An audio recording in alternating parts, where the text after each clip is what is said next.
Coucou tout le monde, j'espère que vous allez bien. Moi, je vais super bien. Et aujourd'hui, on parle des personnes qui aiment abandonner leur programme ESSA au moindre obstacle.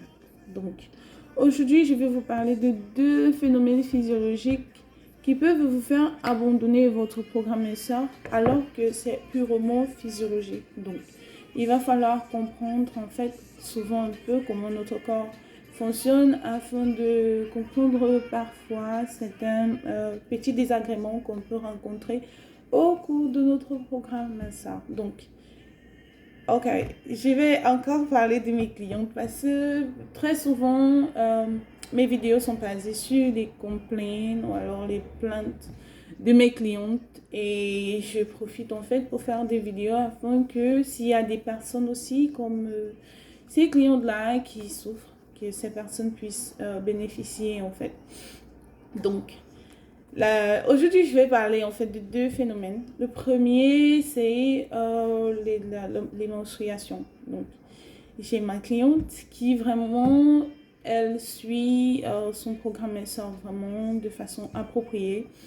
Elle mange super bien. Donc, elle avait un objectif à atteindre la semaine dernière, mais en fait, son objectif, c'était de perdre 1 kg chaque semaine et tout se passait hyper bien, mais la semaine passée, elle s'est réveillée un matin et elle avait pris 1 kg.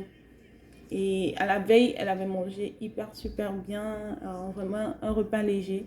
Et elle mange une fois par jour, autour de 15 heures. Donc, elle fait vraiment presque 23 heures de jeûne par jour. Et elle m'appelle, elle me dit, tu sais quoi, je crois que c'est bon, je vais abandonner parce que si avec ce que je suis en train de faire, je réussis à prendre du poids, ça veut dire que je ne peux jamais perdre du poids.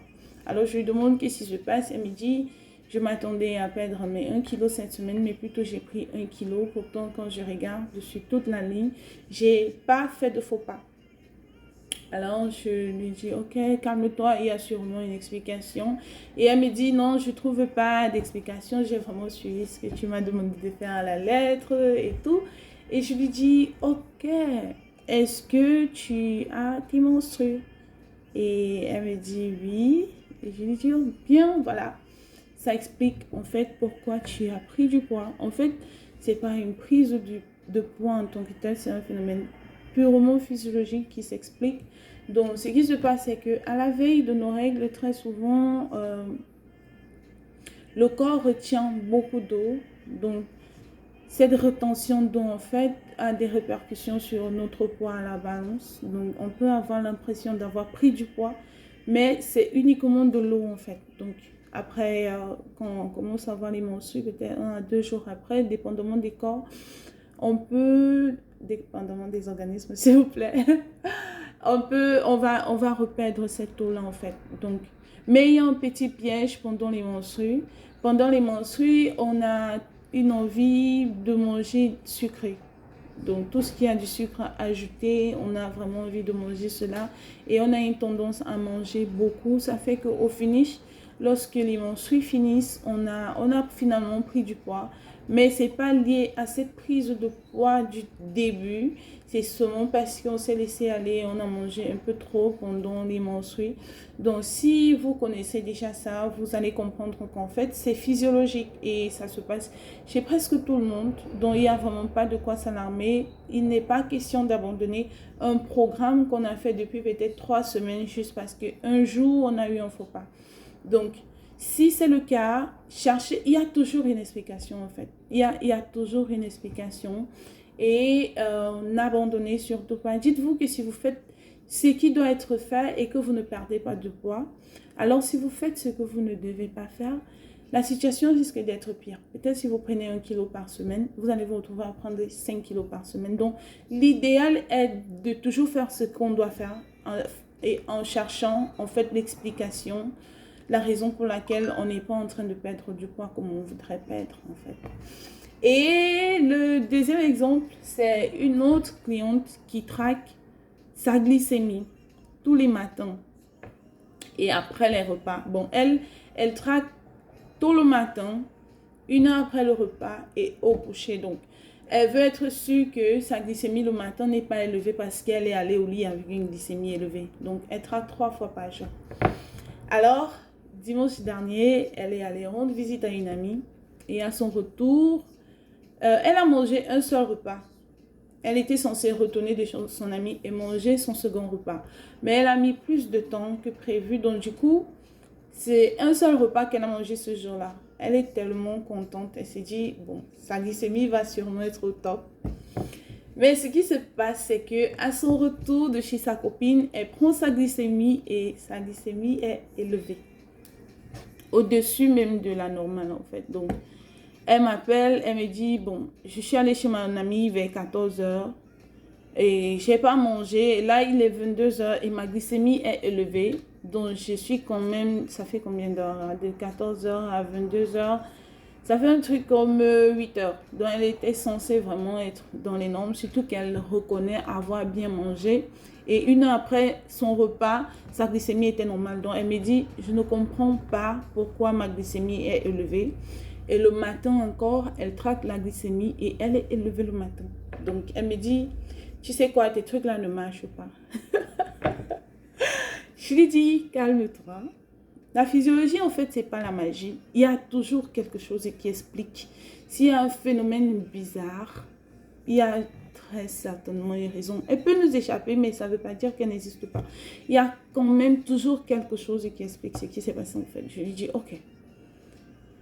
Est-ce que tu aurais bu une boisson sucrée? Elle me dit non. Un fruit? Elle me dit non, rien du tout. Elle n'a bu que de l'eau. Même chez son amie, elle n'a bu que de l'eau. Sa copine avait cuisiné, mais elle n'a pas mangé. Je lui dis, est-ce que tu as stressé pour un truc? Elle me dit non. Et après, elle me dit non, attends. Elle me dit qu'en fait, quand elle retournait de chez sa copine, il y a une voiture devant la leur qui fumait. Et elle a eu peur. Elle dit c'était vraiment de la fumée. On voyait à peine la voiture. On ne voyait que la fumée. Elle a eu peur en fait que cette voiture était en train d'exploser et elle était sur le highway. Donc, elle ne pouvait pas s'arrêter et elle fonçait tout droit dans la fumée. Donc, elle dit qu'elle a tellement pris peur que, voilà, elle se disait qu'elle allait mourir et tout, et tout, et tout. Et je lui dis, ok, voilà donc l'explication. Voilà en fait la raison pour laquelle ta glycémie est élevée. Elle me dit, non, mais où est le lien entre ma glycémie et le fait que j'ai eu peur? Et je lui dis, en fait, la peur, c'est un stimuli pour notre corps. Et c'est un stimuli. On a des bons stimuli, on a des mauvais, en fait, qui peuvent venir de l'environnement interne comme externe. Chez elle, ça venait de l'environnement externe. C'était la fumée. Elle a eu peur que la voiture s'incendiait et elle s'est dit qu'elle fonçait directement là-dedans. Donc, elle a eu peur. Et ce qui se passe, c'est quoi? Quand on prend peur, notre organisme sécrète beaucoup d'adrénaline et de cortisol. Ce sont des hormones de stress. Donc, beaucoup d'adrénaline. Pourquoi? Parce que l'organisme veut vous mettre dans une posture où, si vous êtes attaqué, que vous puissiez vous défendre. Si peut-être un animal est en train de vous poursuivre, que vous ayez assez d'énergie pour pouvoir vous enfuir ou alors faire face à l'obstacle en fait. Donc, il y a souvent, si vous avez souvent remarqué, parfois vous avez faim, vous êtes hyper faible, mais vous écoutez un gros bruit, vous avez peur peut-être qu'il y a quelqu'un qui est en train de tirer ou alors il y a un problème. Subitement, vous êtes étonné que vous avez tellement d'énergie pour vous enfuir. En fait, c'est lié à votre adrénaline. Donc, le taux d'adrénaline augmente et l'adrénaline, c'est une super hormone hyperglycémiante. Donc, quand vous avez un pic d'adrénaline, en réponse, votre corps sécrète beaucoup de sucre. Et beaucoup de sucre parce qu'il vous faut beaucoup d'énergie pour pouvoir faire face à la situation que vous avez en face de vous. En fait. Donc, elle a pris peur et en réponse, son organisme a sécrété beaucoup d'adrénaline, ce qui a augmenté sa glycémie, bien qu'elle avait mangé il y avait des heures avant. Donc,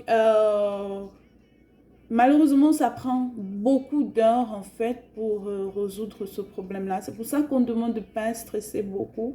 Un peu de stress, c'est bon, mais beaucoup et de façon répétée, ça devient chronique et ça devient un sérieux problème parce que là, vous allez avoir des spikes d'insuline toute la journée et de glycémie aussi.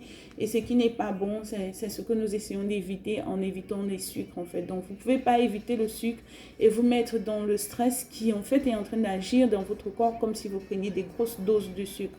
Donc, quand je lui ai expliqué cela, elle me dit non, non, non, non, attends, moi je vais vérifier. Donc, elle est allée sur Internet. Donc, ne prenez jamais toujours à 100% ce que l'on vous dit. Heureusement, on a Internet. Donc, elle est allée sur Internet, elle a fait sa petite recherche et elle est revenue me dire tu sais quoi, je crois que tu as raison. Donc, cette vidéo, en fait, c'est juste pour vous dire que la perte de poids est vraiment hyper complexe. Il ne suffit pas juste de manger comme il faut, faire du sport comme il faut, boire de l'eau. Il y a tellement d'autres choses qui entrent en jeu que abandonner juste parce qu'on est en train de faire ce qui doit être fait et qu'on n'a pas de résultat ne fait pas de sens. Donc, si vous n'arrivez pas à trouver l'explication à vos échecs en fait au cours de votre programme, demandez conseil à quelqu'un qui peut s'y connaître. Donc, il y a toujours une explication. La pire des choses serait d'abandonner. N'abandonnez jamais parce que votre santé dépend d'une seule personne. C'est vous. Quand vous souffrez, c'est vrai, votre entourage souffre. Mais la personne qui est au centre, en fait, c'est d'abord vous. Donc, si vous avez aimé cette vidéo, partagez-la. Je sais qu'il y a des gens qui ont souvent des trucs comme ça, mais qui n'arrivent pas à expliquer. Donc, sachez que très souvent, c'est physiologique. Et ça a une explication. Ça peut nous échapper, mais bon, en parlant autour de nous, quelqu'un peut nous donner des explications et ça peut nous permettre de continuer à suivre notre programme. Donc, sur ce, portez-vous bien et c'est toujours un plaisir, en fait, de vous apporter des petits conseils comme ça. J'espère que ça vous aide. Gros bisous à tout le monde et je vous revois dans ma prochaine vidéo. Bye bye.